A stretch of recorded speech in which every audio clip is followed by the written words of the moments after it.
saya Guntur Ferdian Yusuf, mahasiswa Pendidikan Sejarah PPG Universitas Halu Oleo, siap mengikuti uji kinerja PPG tahun 2021 dengan judul RPP Latar Belakang Kedatangan Bangsa Barat ke Indonesia.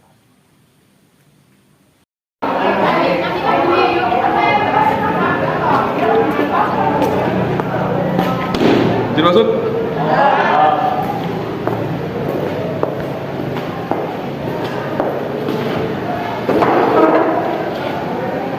Assalamualaikum warahmatullahi wabarakatuh. Silakan ketua kelas untuk memilih kawan-kawannya.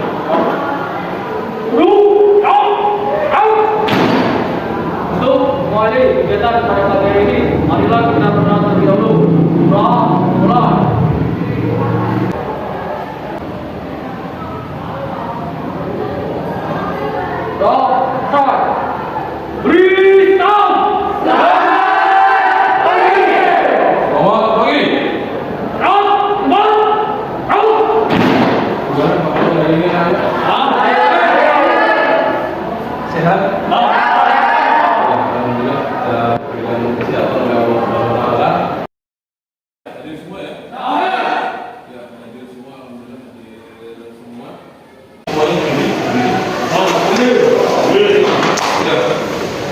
Untuk menambah nasionalisme kita,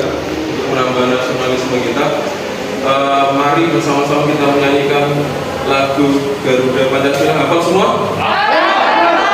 Oke, kita hafal. Sudah siap? Gerak. 2, 3.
Belajar dan kenapa belajar itu sangat penting sekali ya bagi untuk hari ini, esok dan yang akan datang.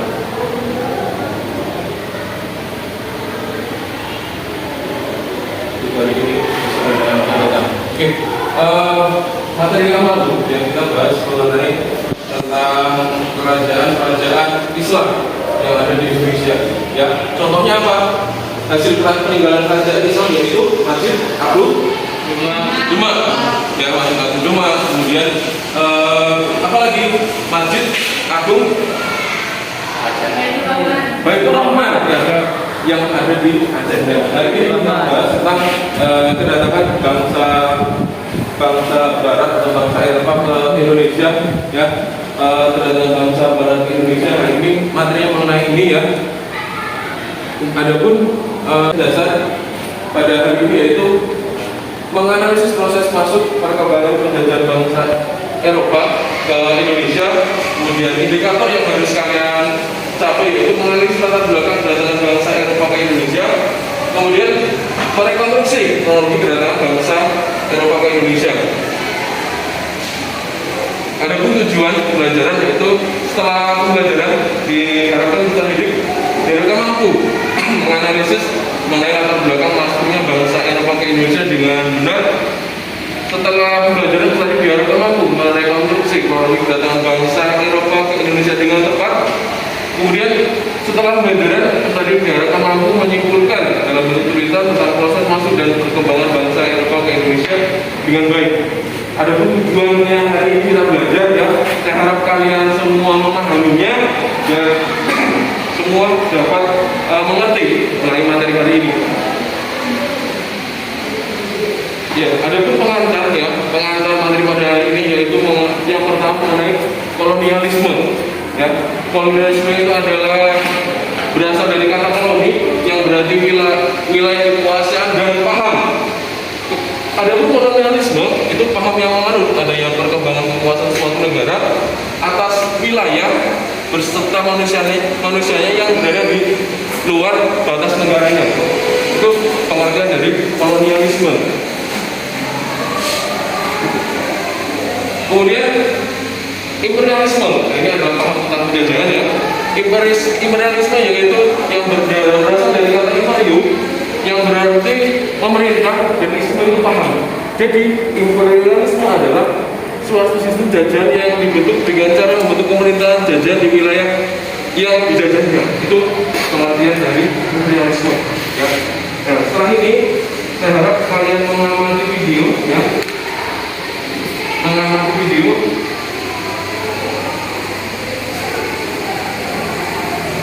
Bangsa Eropa karena masalah khas Berarti apakah kedatangan bangsa Barat ke Indonesia hanya untuk berdagang atau mencari saja, dan apa yang membedakannya?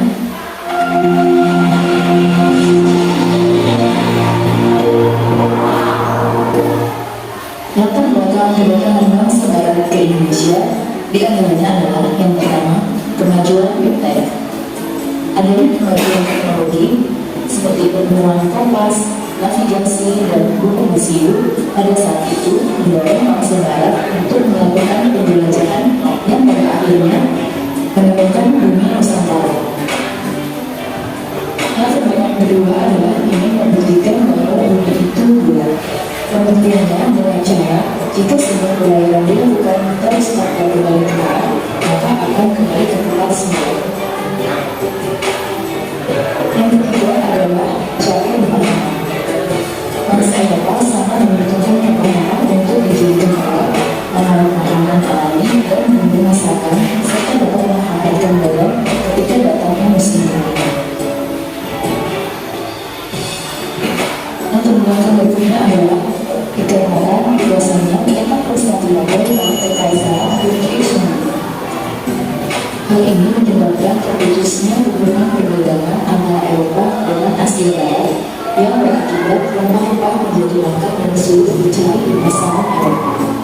Karena kelangkaan rempah-rempah akhirnya mendorong bangsa Eropa untuk menjelajahi samudera hingga akhirnya sampai ke Nusantara.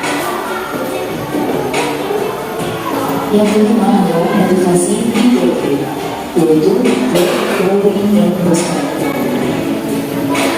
Growing dengan mencari kekayaan, growing dengan keinginan mencari kejayaan dan berjalan hasil hidup. Dan yang ketiga adalah respect, keinginan menciptakan. Sejak abad ke-15 Masehi, mengusung misi Growing dan Prosper atau biasa disebut dengan IPD yang kemudian menunjukkan praktek kolonialisme dan imperialisme. Kolonialisme adalah upaya yang dilakukan negara-negara berkuasa dengan tujuan menguasai suatu daerah atau wilayah untuk mendapatkan sumber daya.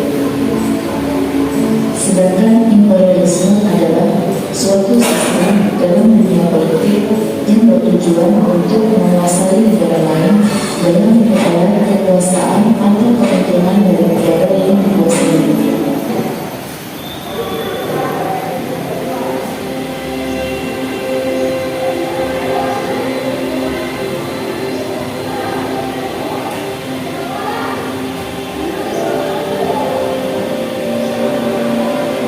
Terima kasih sudah menonton videonya.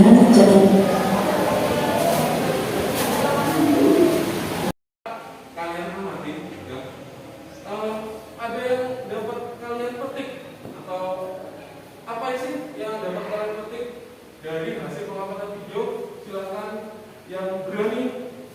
tangan, bawa berdiri 100. Ya, silakan benar.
Kemudian ada lagi di Eropa itu sangat membutuhkan rempah-rempah, dan ada lagi faktor mengenai jatuhnya kota Konstantinopel ya, jatuhnya kota Konstantinopel.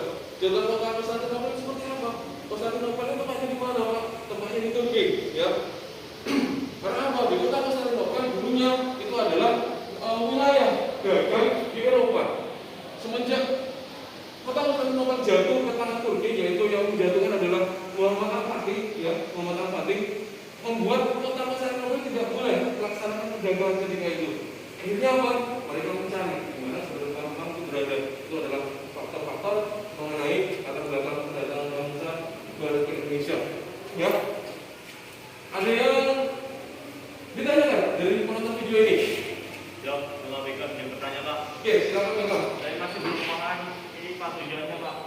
Tujuannya kan ada 3, menjajah, berdagang, dan mencari rempah-rempah. Tapi apa sih tujuan nantinya itu Pak? Ya, tujuan kedatangan bangsa barat ke Indonesia tidak terlepas dari 3G ya.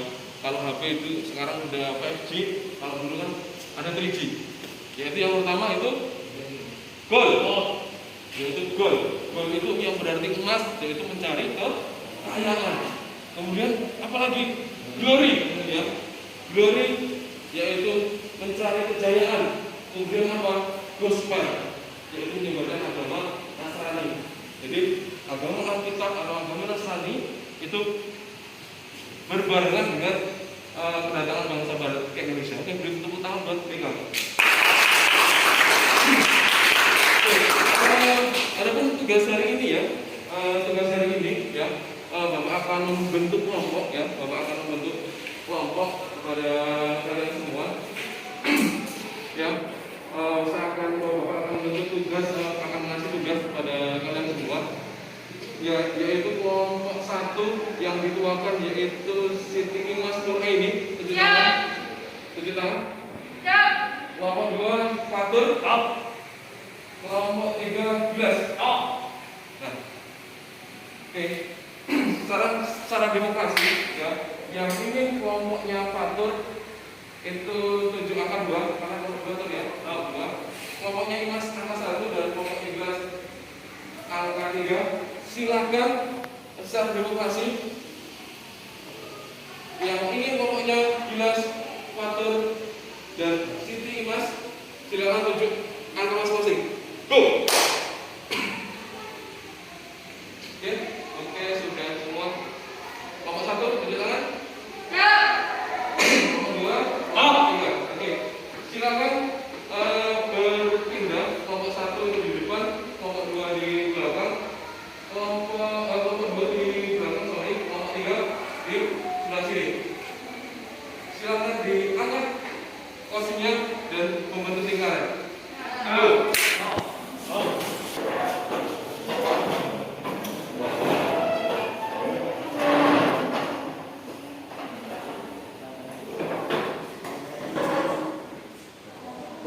Nyaman ya tempat duduknya? Ya, nyaman. Saya lihat, Bapak lihat sudah berada di dekat kipas. Bapak lihat, ya. Bapak lihat, Bapak lihat. 1. Silakan dikerjakan ya. Dibaca petunjuknya. Ya, dibaca petunjuknya.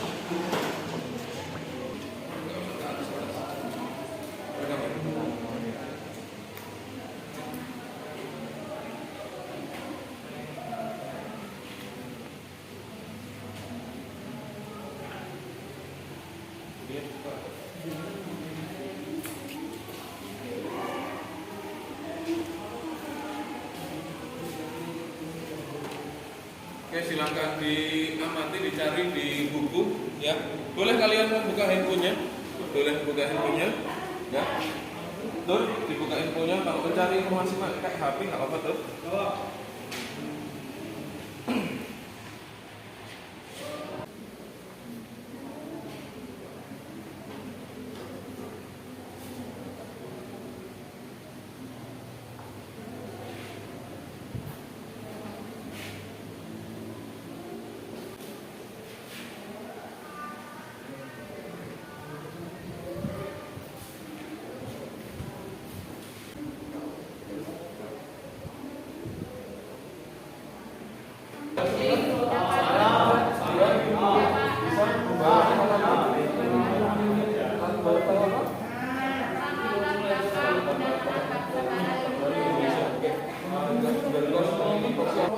Ada kesulitan tidak?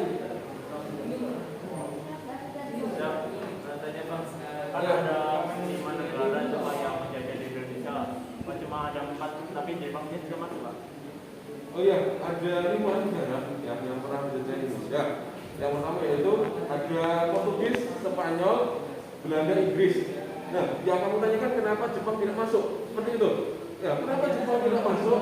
Karena Jepang itu merupakan wilayah Asia, ya, yang dimasukkan adalah bangsa-bangsa Eropa. Oke ya, jelas? Oke, terima kasih atas pertanyaannya, bagus sekali.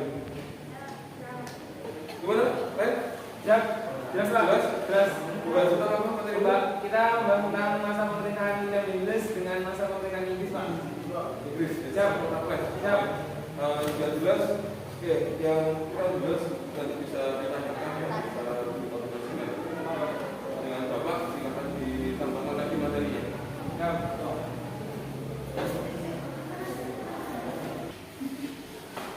Gimana anak? Sudah selesai? Alhamdulillah jika sudah selesai.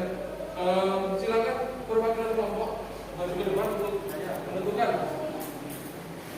Perwakilan kelompok satu orang.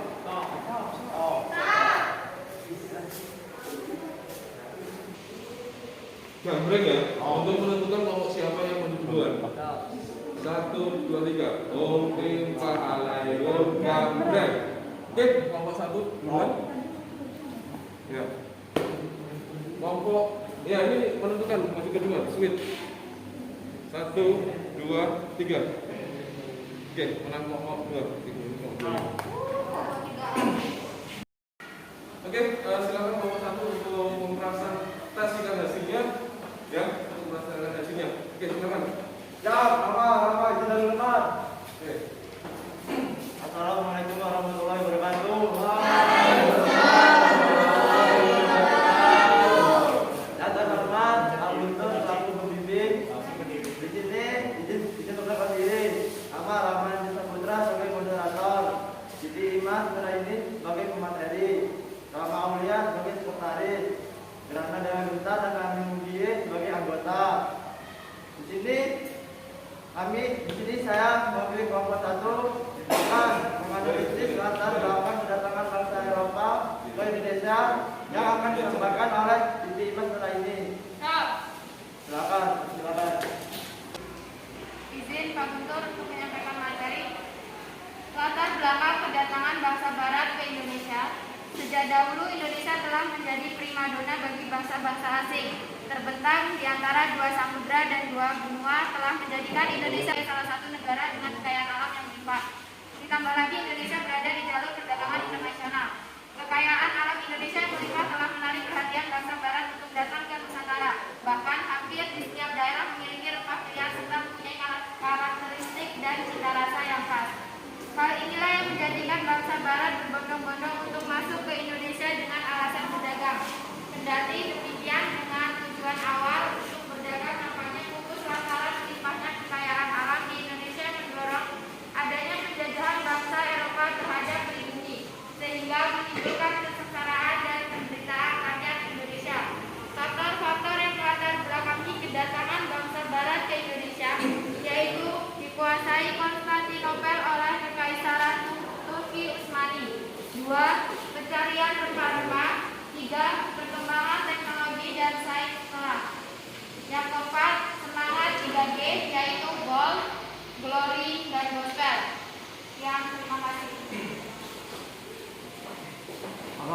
yang ingin bertanya yang telah disampaikan oleh Siti Iman?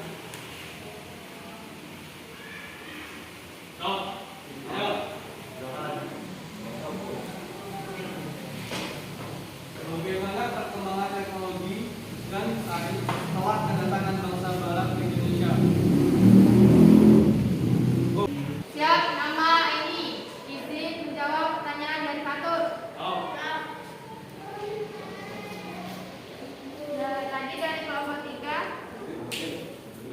Kelompok 2. Bagaimana perkembangan teknologi dan sains setelah kedatangan bangsa Barat ke Indonesia?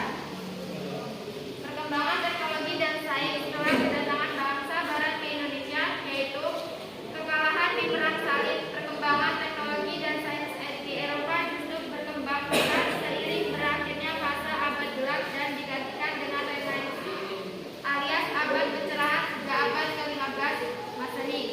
Selain itu, kekalahan perang salib membuat bangsa-bangsa Eropa menyadari kekurangan mereka dalam hal teknologi dan ilmu pengetahuan. Pada masa-masa itu, muncul teori heliocentrisme yang diperkenalkan oleh Nicolas Copernicus dan Galileo Galilei. Pembuktian bahwa bumi berbentuk bulat dan mempunyai orbit yang memiliki matahari dapat dilakukan setelah ilmu astronomi ditemukan dan berkembang. Keinginan untuk menjelajah tersebut ditunjang oleh perkembangan teknologi pelayaran seperti ditemukannya kompas, meriam, dan alat-alat lainnya. Jelas, Bud? Ya.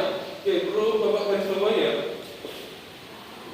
Bahwasanya terjadi latar belakang bangsa Barat atau perkembangan teknologinya ya, perkembangan teknologi, yaitu pertama ditemukan teori bahwasanya apa? Galileo Galilei itu menyatakan bumi itu bulat. Kemudian ada lagi perkembangan teknologi apa lagi? Ditemukan kompas, ditemukan kompas, kemudian ditemukannya kapal yang bisa menebas atau bisa melewati samudera. Itu adalah faktor ya perkembangan teknologi yang dapat mempengaruhi kedatangan bangsa Barat ke Indonesia. Oke, bagus sekali ya, bagus sekali pertanyaannya dan jawabannya bagus juga. Sebelum saya akhiri, kalau ada kata-kata yang kurang berkenan, saya minta maaf. Sekian, terima kasih. Wassalamualaikum warahmatullahi wabarakatuh. Waalaikumsalam warahmatullahi wabarakatuh.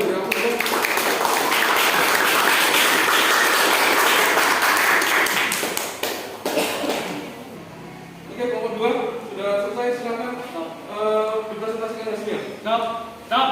Allah Fatur izin kita menilai. Sebelumnya, Assalamualaikum warahmatullahi wabarakatuh. Waalaikumsalam warahmatullahi wabarakatuh. Ini saya sebagai moderator akan menyampaikan beberapa anggota saya. Yang pertama, Fatur yaitu saya sebagai moderator. Yang kedua adalah Eka sebagai pemateri. 3 adalah Beckham sebagai sekretaris. Keempat adalah Amelia sebagai anggota. Dan kelima Intan sebagai anggota juga. Tema diskusi kali ini yaitu kronologi kedatangan bangsa Eropa ke Indonesia. Untuk materi lebih jelasnya kita berikan. Siap, nama Eka, izin di depan. Kronologi kedatangan bangsa Barat ke Indonesia.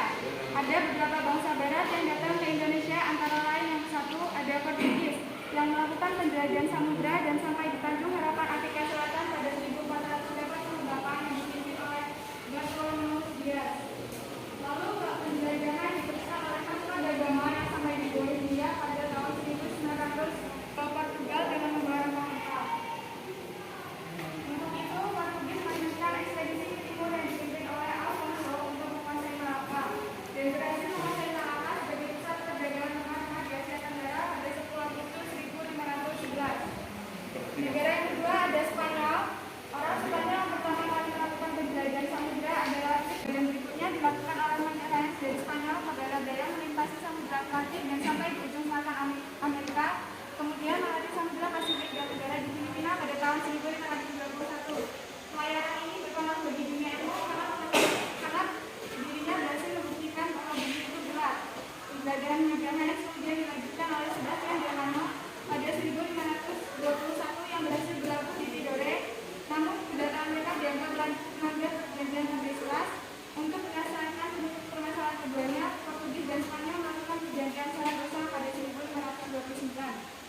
Negara yang ketiga adalah Belanda, yang dipimpin oleh Cornelis de Houtman pada 1595 dan berhasil menjadi daratan. Namun sikap Belanda yang kurang ramah pada ekspedisi ini yang berusaha memonopoli perdagangan di Banten menyebabkan Banten marah dan akibatnya ekspedisi ini terbilang gagal. Pada sekitar tahun 1598 sampai 1600 pedagang Belanda berdatangan ke Bali dan kedatangan ini dipimpin oleh Jacob van Dyke yang berhasil menjadi dan melakukan keberhasilan ini menyebabkan sebuah pedagang Belanda ke Indonesia. Negara keempat yaitu Inggris, maksudnya bangsa Inggris ke Indonesia juga bertujuan mencari rempah-rempah. Contoh penjelajahnya adalah Stephen dan James Cook. Henry terdapat orang menjelajah di tahun 1604 yaitu juga nama Islam, Ternate dan Tidore dan mendapat rempah-rempah seperti lada dan cengkeh. Sedangkan James Cook sampai ke Batavia pada 1710 dan setelah dari Australia. Sekian, terima kasih. Apakah ada pertanyaan dari penjelasan dari Ika? No, cuma jelas bertanya.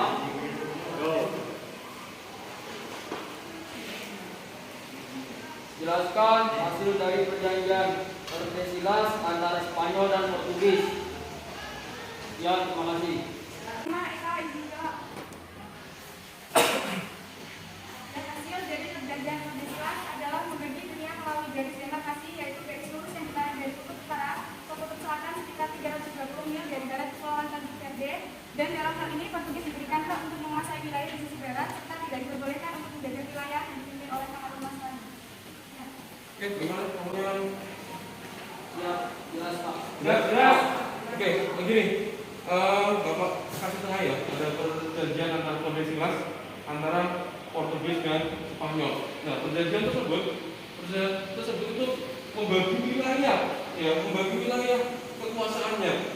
Ya, kalau Portugis itu, ya, kalau Portugis itu wilayah ya timur, kalau Spanyol itu wilayah barat.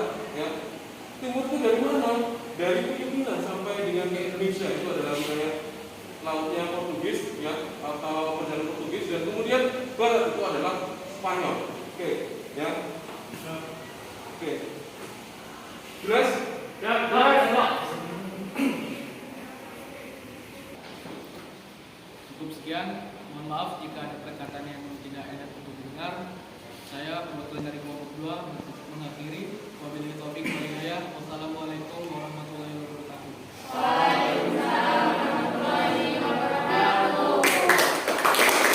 Kelompok 3 silakan dipresentasikan di sini. Ya, nama saya Budi Safi Irfan. Assalamualaikum warahmatullahi wabarakatuh. Waalaikumsalam warahmatullahi wabarakatuh. Di sini saya perwakilan dari kelompok 3 ingin memperkenalkan anggota.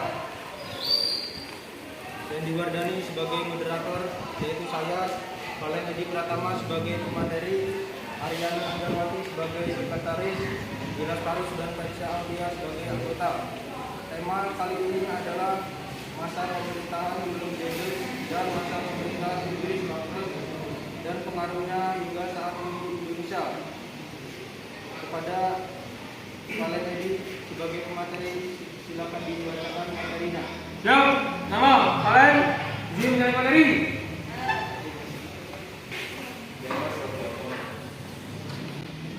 Masa pemerintahan William Tell. Kebijakan Belanda pada saat kerajaan Belanda dipimpin oleh Louis Napoleon yang merupakan adik Napoleon Bonaparte mengangkat gubernur Jenderal Herman William Tell pada tahun 1808 untuk mempertahankan Pulau Jawa dari serangan Inggris. Tugas lainnya adalah memperbaiki nasib rakyat selaras dengan cita-cita revolusi Prancis. Ada pun beberapa kebijakan pada masa itu dalam bidang pertahanan. Pertama, membangun jalan anyar Panarukan. Kedua, mendirikan benteng. Ketiga, membangun pangkalan laut di Merak dan ujung Kulon. Dalam bidang ekonomi, pertama, mengeluarkan uang kertas. Kedua, memonopoli perdagangan beras. Tiga, penerapan pre-sex kewajiban bagi masyarakat periangan dan sekitarnya untuk menanam kopi. Yang ketiga, yaitu dalam bidang pemerintahan. Pertama, membangun Pulau Jawa menjadi 9 prefektur. Kedua, membangun kantor pengadilan. Yang ketiga, mengangkat bupati menjadi pegawai pemerintah. Adapun sisi negatif dari pemerintahan Dendes, yaitu terus membiarkan praktik perbudakan serta hubungan dengan raja-raja di Jawa yang sangat buruk, sehingga menimbulkan banyak perlawanan. Dendes kemudian ditarik ke Eropa masa pemerintahan Inggris. Pada 1811, pimpinan Inggris di India, Lord Pinto, memerintahkan Thomas Stamford Raffles yang berada di Penang untuk menguasai Pulau Jawa. Penjajahan bangsa Inggris tidak berlangsung lama. Sejak 1816, Inggris menyerahkan kembali kekuasaannya kepada Belanda. Indonesia pun kembali berada di kekuasaan Belanda. Adapun kebijakan dari Thomas Stamford Raffles, yaitu dalam bidang pemerintahan, dan menulis buku History of Java dan menemukan dunia Rafflesia Arnoldi. Terima kasih. Apakah ada pertanyaan? Ya, Rahma, izin bertanya. Jelaskan kebijakan Dendes dalam bidang pertahanan dan perekonomian dan apa pengaruhnya hingga saat ini. Sekian, terima kasih. Oh, nomor jelas izin jawab.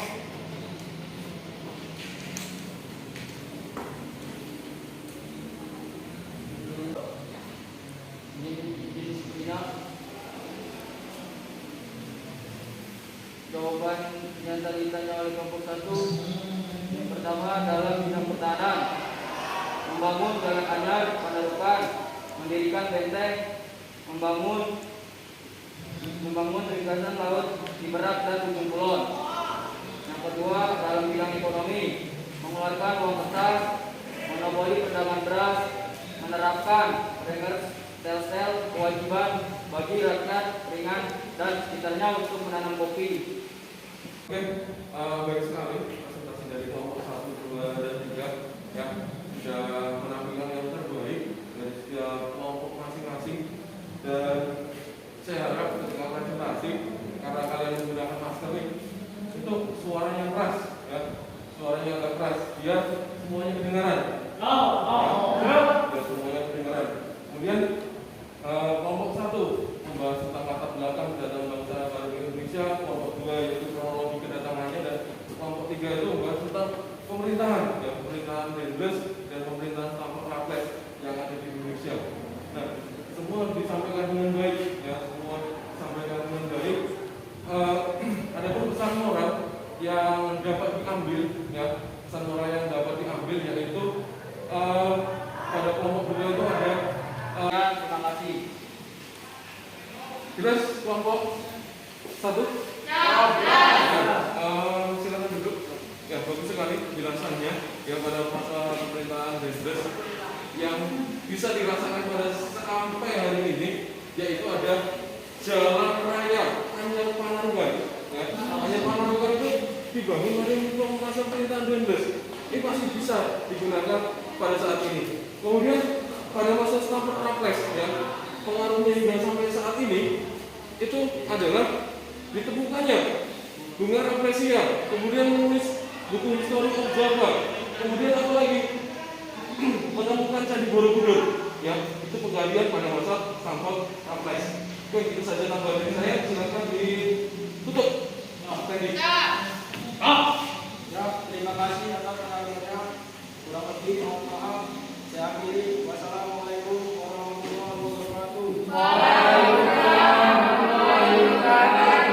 Ya, tepuk tangan. Penjajah dari Belanda namanya Cornelis Doorman.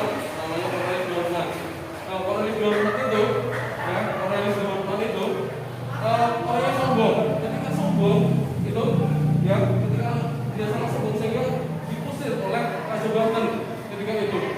Nah, pesan orang pada hari ini, jadi orang jangan sombong, ya, jadi orang jangan sombong dan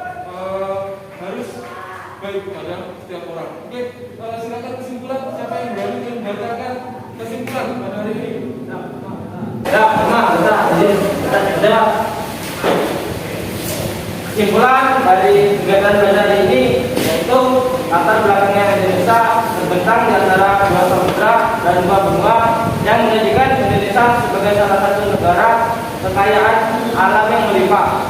Indonesia juga terletak di jalur perdagangan internasional sehingga bangsa Barat datang ke Indonesia untuk bersinggah dan berdagang. Tujuan utamanya yaitu untuk mencari rempah-rempah. Dan ada pun tujuan lain yaitu 3G, dari kekayaan, gold, dan mencari kejayaan, glory, dan menyebarkan agama. Sekian, terima kasih Pak. Ya, betul Pak.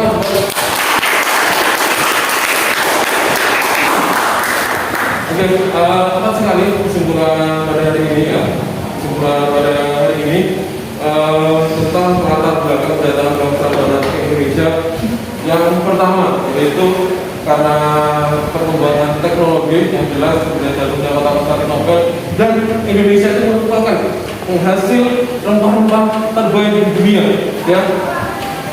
Rempah-rempah itu sangat sekali digunakan untuk kehidupan sehari-hari, khususnya orang-orang Eropa ketika itu. Dan saat ini ya, rempah-rempah yang ada kita harus kembangkan, kita lestarikan. Karena apa? Harga rempah-rempah pada saat ini juga mahal, apalagi dulu ya, apalagi dulu itu sangatlah mahal sekali. Oke, itu saja ya materi pada hari ini ya, materi pada hari ini. Terima kasih atas perhatiannya, kerja kelompok kalian bagus sekali. Silakan ketua kelas untuk memimpin doa.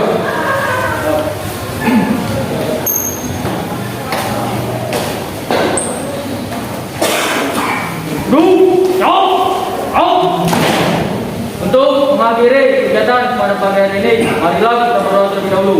Doa mulai.